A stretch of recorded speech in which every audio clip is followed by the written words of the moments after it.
Salam uşaqlar. Bugünkü mövzumuz natural ədədlərin toplanmasıdır və toplanmanın xassələridir. Onun da növbəsində bölməyə, vurmaya və çıxmaya da baxacağıq. İndi isə gələk toplanmaya. Deyək, toplanma əməli ədədlər üzərində ilk əməl olduğuna görə ona tərif verilmir. Ümumi şəkildə belə yazılır. A üstə gələk. B bərabərdir C şəklində. A-ya biz deyirik toplanan, B-də toplanan, C-yə cəm deyirik. Deməli, toplanan, cəm. Bizə hər hansı bir misal verilir. Məsələn, deyilir ki, 3 üstə gələk. A bərabərdir 7-yə. Biz burada bax toplanan, cəm. Amma biri bizə məlum deyil. Ona deyirik məlum olmayan toplanan. Məlum olmayan toplananı tapmaq üçün qaydadır. Məlum olmayan toplananı tapmaq üçün cəmdən məlum olan toplananı çıxmalıyıq. Bizim də məlumumuz hansıdır? 3-dür. 7-dən 3-ü çıxdığımız zaman eləyir 4. A-nın yerinə gətirib 4-ü yazsaq, 3-ün üstünə 4 gələndə eləyəcək 7. 4-ün nəsə bir yazsaq. Özüm narahat hiss elədim. Aha, bu şəkildə.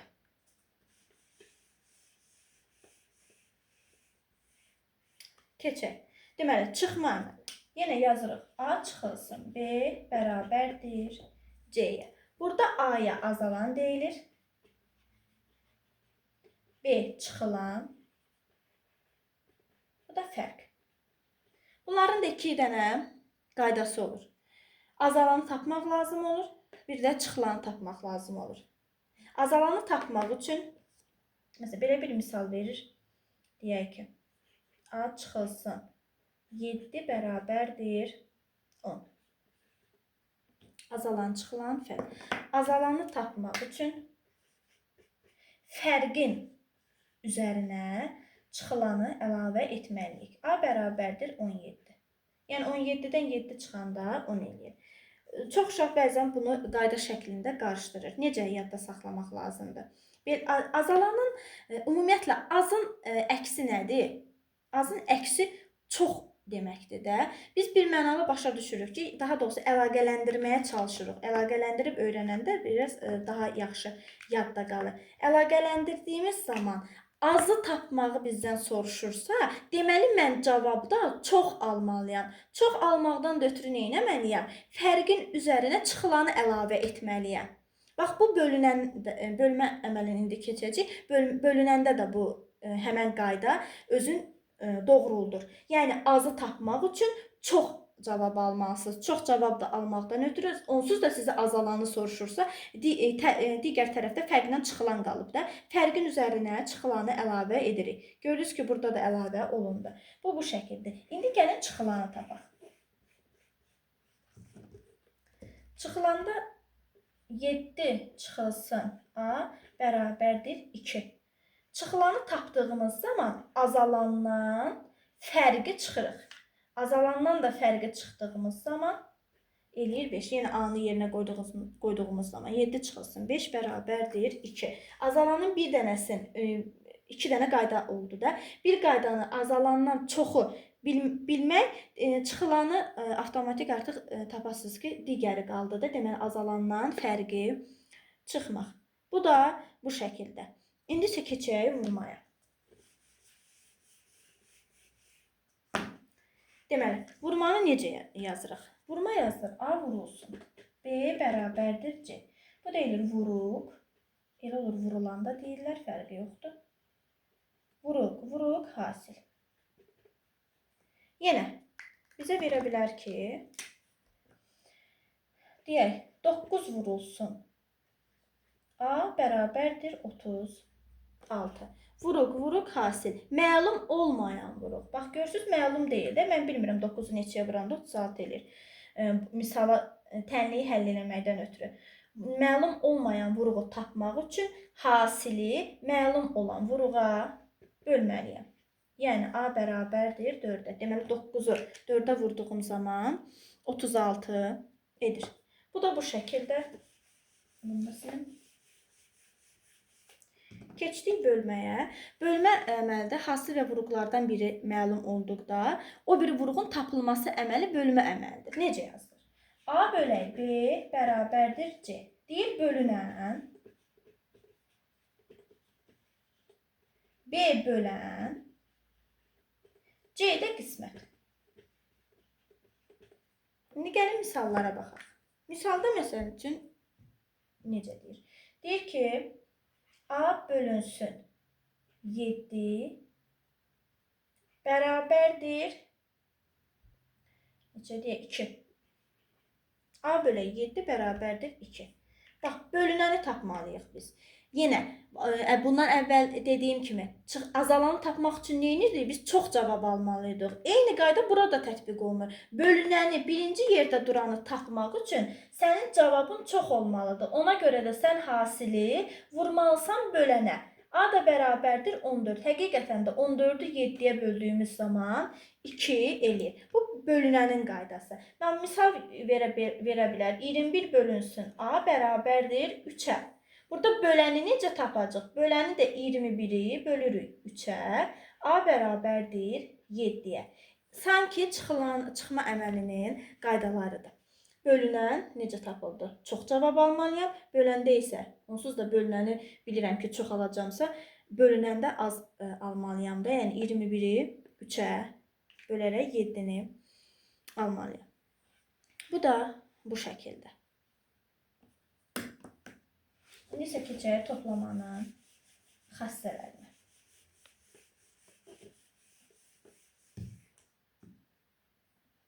Deməli, toplamanın ümumiyyətlə deyilir, məsələn, sıfıra toplama. Sıfıra toplama, yəni hər hansı bir ədədi sıfıra topladığımız zaman onsuz da həmin ədədin özü eləyir. Və bunu gəlin bu şəkildə yazaq. A üstə gələk 0 bərabərdir A-ya. Toplamanın xassələri. Buradan yazıb toplamanın xassələri.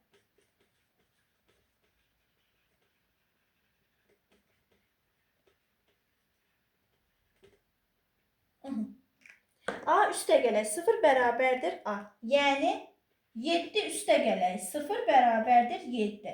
Yəni həmin ədədin özü alınır. İkincisi yer dəyişmə qanunudur. Adların yazaq. Yer dəyişmə.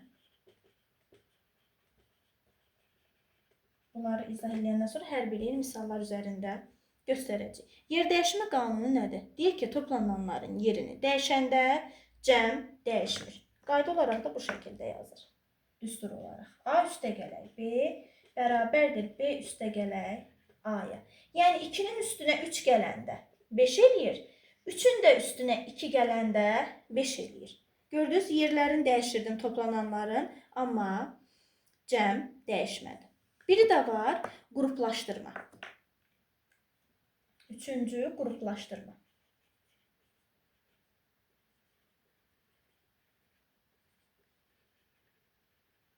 Qruplaşdırma qanunu. Bunu bu şəkildə yazılır. A üstə gələk B, üstə gələk C və yaxud da A üstə gələk B üstə gələk C. Bu şəkildə də qruplaşdırır. Yəni misal verildiyi zaman. İndi bu qruplaşdırmanı məsələn qarşıda misallar yazanda daha yaxşı başa düşüləcək. Elə ola bilər ki, məsələn sizə deyər ki, hər hansı bir ifadə verər, deyər əlverişli üsulla hesabla. Onda bizə qruplaşdırma daha çox köməyimizə yarayır. Niyə? Buranı başa düşdüksə buranı silək. İndi mən göstərim ki, niyə elə yazır. Məsələn, misal verilir ki, 13 üstə gələk, 21 üstə gələk, 19 və yaxud 19 üstə gələk 7. Deyir ki, bu misalı toplamanın xassələrindən istifadə edərək hesablayın. Cəmi asan şəklində tapın da, asan üsulla tapın. 13-ün üstünə 21 gəlmək, həmin aldığımız cavabın üstünə 19, bir də 7 gəlmək biraz vaxt apara bilər.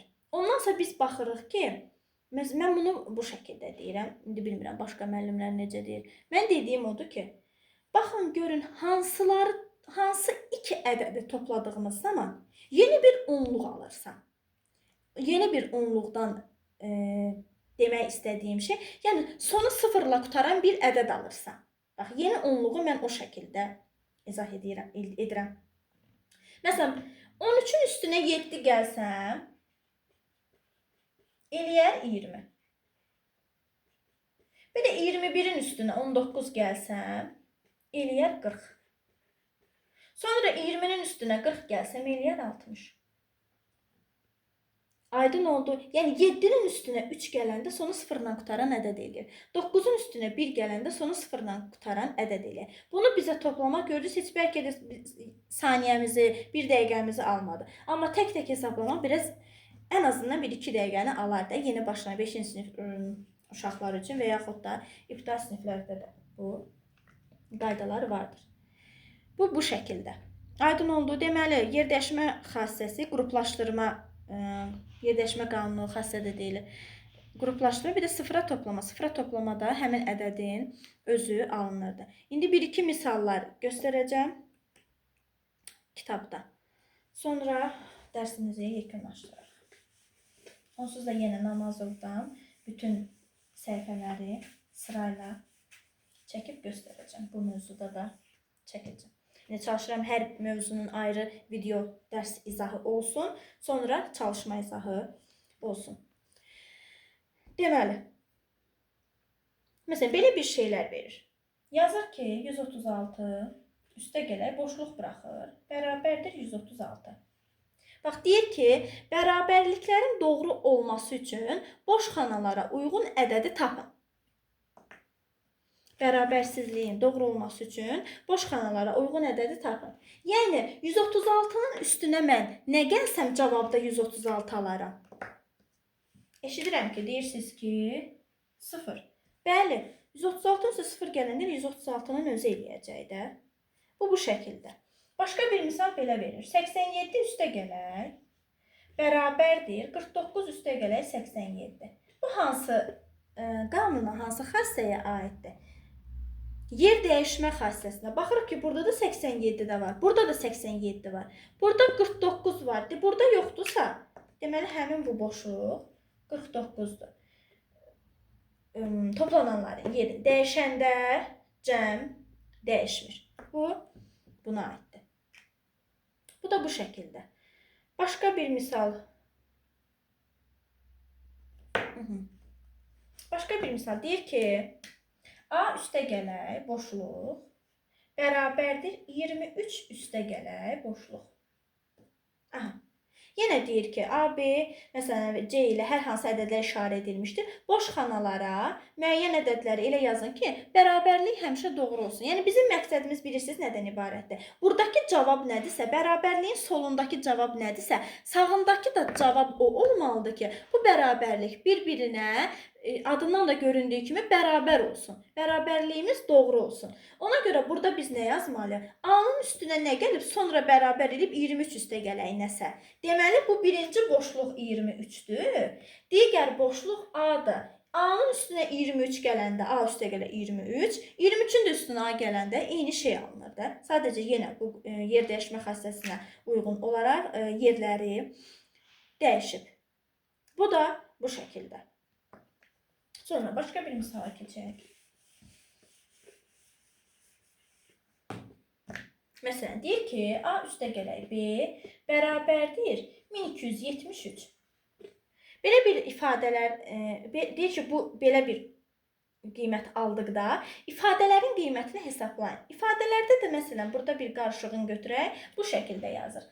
A üstə gələnsin 96, üstə gələk, B üstə gələk 84.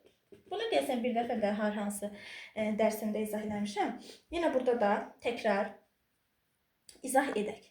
Bu deyəcəyim şey ancaq üstə gəlmə üçün keçərlidir.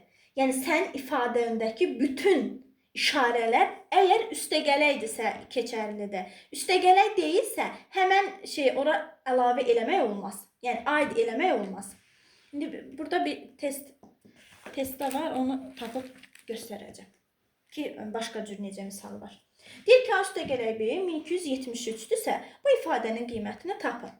Bax, onsuz da bu üstə gələkdir. Məsələn, biz deyək ki, A-ya Məsələn, mən deyirəm A-ya 1 ver, B-yə də ver 1272.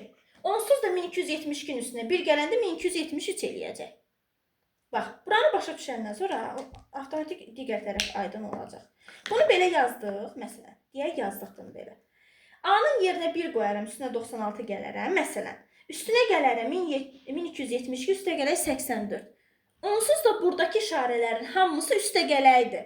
Eyni cavab alassan da, burada götürüb bir-bir yerinə yazmağa ehtiyac yoxdur. Elə 1273-ün üstünə gəl 96-nı, gəl 84-ü. Bax, yenə təkrar eləyirəm. Üstəgələkdir deyə olduğu kimi qalacaq. Sənin ifadən üstəgələkdirsə olduğu kimi qalacaq. Əgər, bax, ifadədə bu şəkildə olsa,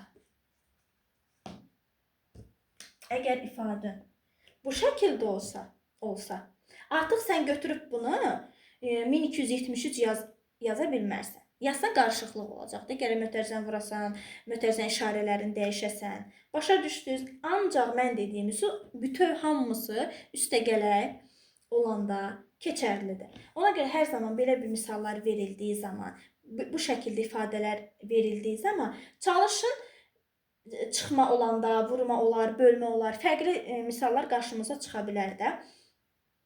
Çalışın hər birinə ayrı-ayrılıqda qiymət verin, elə yazın. Çünki hər birinə ayrı-ayrılıqda qiymət verməsəz, bu sizi çaşdıra bilər. Lap üstəgələk olsa da çaşdıra bilər. Görürsünüz ki, yox, bu sizə çətin gəlir. Üstəgələk olanda da. Yəni, A-ya 1 ver, B-yə məsələn, çalışın həmişə kiçik ədədlər verin də, böyük ədədlər verib özünüzü də çaşdırmayın. Həmişə 1 götürün, sonra 1-in üstünə neçə gəlsə 1273 eləyər, əlbəttə ki, 1272. O şəkildə yazın, sonra da yerinə qoyub hesablayın. Bu da bu şəkildə. Deməli, sonra digər misalları da Namazovda misallara baxırdıq biz. Namazovda çəkdiyim zaman göstərəcəm. Bundan sonraki videomuzda toplama və çıxmanın müxtəlif üsullarla toplanması var və yaxud da çıxılması var. Məsələn, ədədləri açıq şəkildə yazmaqla, çıxılanı açıq şəkildə yazmaqla və əvəzləmə üsulu da var. Onları da növbəti videolarımızda hamısını qeyd edəcəyik. Bugünlük mövzumuz bu qədər. İnşallah ki, aydın şəkildə başa düşəcəyiniz bir dildə izah edə bildim. Kanalımıza dəstək olmağı zəhmət olmasa unutmayın. Digər videolarımızda görüşənə qədər. Sağ olun.